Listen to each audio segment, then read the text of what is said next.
வணக்கம். செய்திகள் வாசிப்பது எம் பிரியா. 2 மாதத்தில் மக்கள் கவரும் வகையில் தெப்பக்குளம். தூத்துக்குடி மாநகரின் மையப் பகுதியில் 100 ஆண்டுகளுக்கு உருவாக்கப்பட்ட தெப்பக்குளம். ஆண்டுதோறும் தை மாதம் தெப்பத் திருவிழா நடைபெறுவது வழக்கம். இந்த நிலையில் சில மாதங்களுக்கு முன்பு பொதுமக்கள் வைத்த கோரிக்கை அடுத்து மாநகராட்சி நிர்வாகம் தெப்பக்குளத்தை சீரமைத்தது. அப்போது எதிர்பாராத விதமாக தெப்பக்குளம் சிதைந்தது.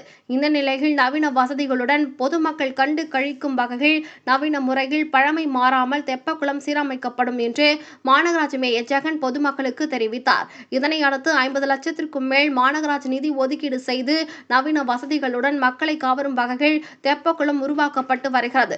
இதனை அடுத்து செவ்வாய்க்கிழமை இரவு மாநகராட்சி மேயர் ஜெகன் தெப்பக்குளத்தில் நடைபெறும் பணிகளை நேரில் சென்று ஆய்வு மேற்கொண்டார். அப்போது அந்த நடைபெற்றுக் கொண்டிருக்கும் பணிகளை முழுமையாக பார்வையிட்டார். அதன் பிறகு மேயர் ஜெகன் கூறுகையில், தெப்பக்குளத்தின் தென்புறம் மின்சார வாரியம் டிரான்ஸ்பார்ம் அமைந்திருந்தது.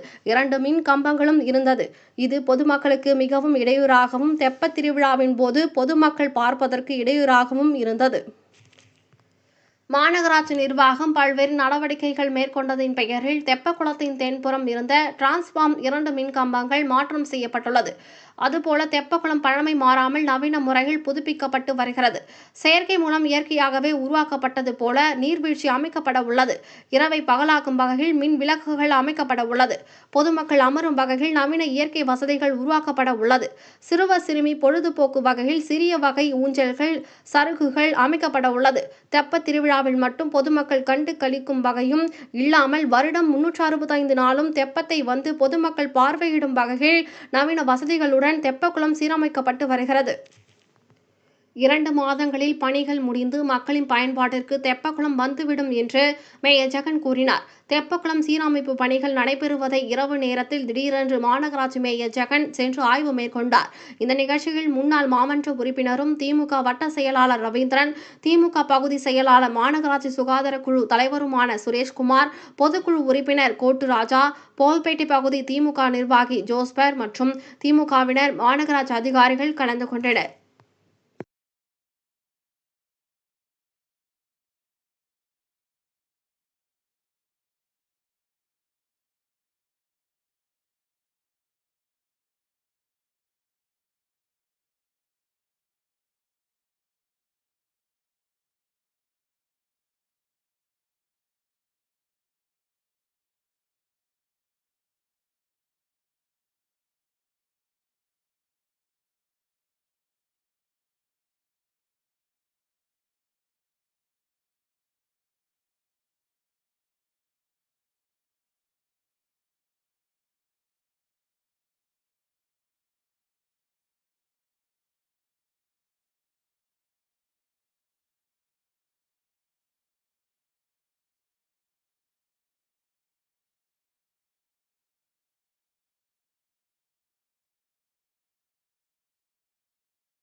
மடை சாக்கலையா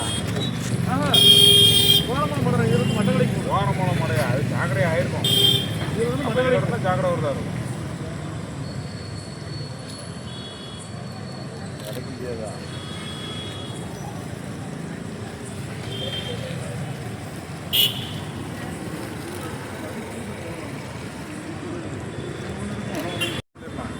வேற என்ன சாக்கடை சேர்த்துருக்காங்க? இதில் கட் பண்ணிட்டோம். அவ்வளோதான் முடிஞ்சது. சம்பு வளர்ந்தாலே இந்த ஓடமே சாக்கடையில் வளருது. கிடந்து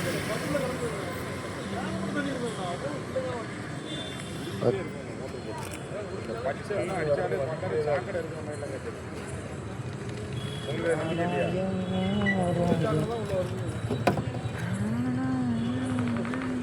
சாக்கடை தண்ணி ஏதோ வருதே, வாடை அடிக்க என்ன வாடை இருக்க, சம்பு வராதுலப்பா. இந்த இதெல்லாம் சாக்கடை வருது. வாடை இருக்குண்ணே. இங்கே வாங்க, வாடை தெரியுது, சாக்கடை வாடை அடிக்க வாடை தெரியுது தெரியுமா.